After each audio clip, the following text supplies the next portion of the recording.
और ईडी समन मामले पर अरविंद केजरीवाल प्रेस कॉन्फ्रेंस कर रहे हैं, सीधे आपको वहीं लिए चलते हैं। क्यों गैर कानूनी है ये मैंने इनको विस्तार से लिख के भेजा है। मैंने बताया है कि उनके समन कैसे गैर कानूनी है, लेकिन उन्होंने मेरी एक भी बात का जवाब नहीं दिया। इसका मतलब उनके पास मेरी बातों का जवाब नहीं है।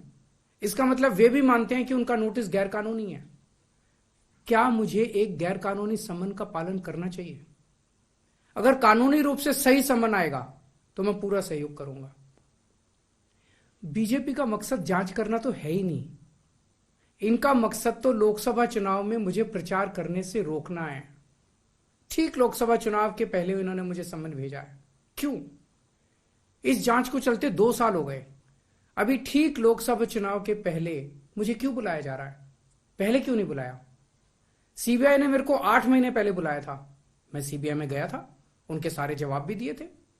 लेकिन अब ये लोग ठीक लोकसभा चुनाव के 2 महीने पहले मुझे बुला रहे हैं। तो बीजेपी का मकसद कोई पूछताछ करना थोड़ी है। इनका मकसद है पूछताछ के बहाने केजरीवाल को बुला लो और उसे गिरफ्तार कर लो, ताकि मैं लोकसभा चुनाव में प्रचार ना कर पाऊं। आज बीजेपी भ्रष्टाचारियों को नहीं पकड़ रही, बल्कि खुलेआम ईडी और सीबीआई का इस्तेमाल करके दूसरी पार्टियों के नेताओं को तोड़ के बीजेपी में शामिल करवाने का काम किया जा रहा है। एक नहीं, 2 नहीं, कितने उदाहरण हैं जहां किसी पार्टी के नेता के खिलाफ ईडीआई सीबीआई के मामले चल रहे थे या उन पे गंभीर आरोप लगे हुए थे।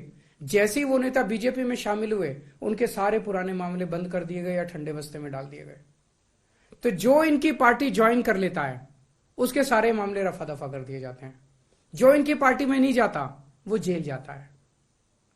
आज मनीष सिसोदिया, संजय सिंह और विजय नायर इसलिए जेल में नहीं है कि उन्होंने भ्रष्टाचार किया है। वो इसलिए जेल में है क्योंकि उन्होंने बीजेपी में शामिल होने से इंकार कर दिया है। आज हम बीजेपी का मुकाबला क्यों कर पा रहे हैं? क्योंकि हमने कोई भ्रष्टाचार नहीं किया।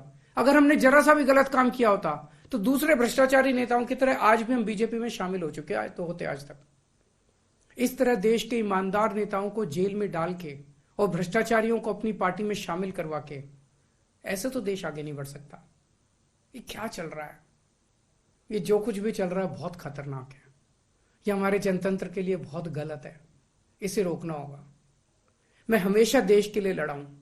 मेरा तन मन धन देश के लिए है।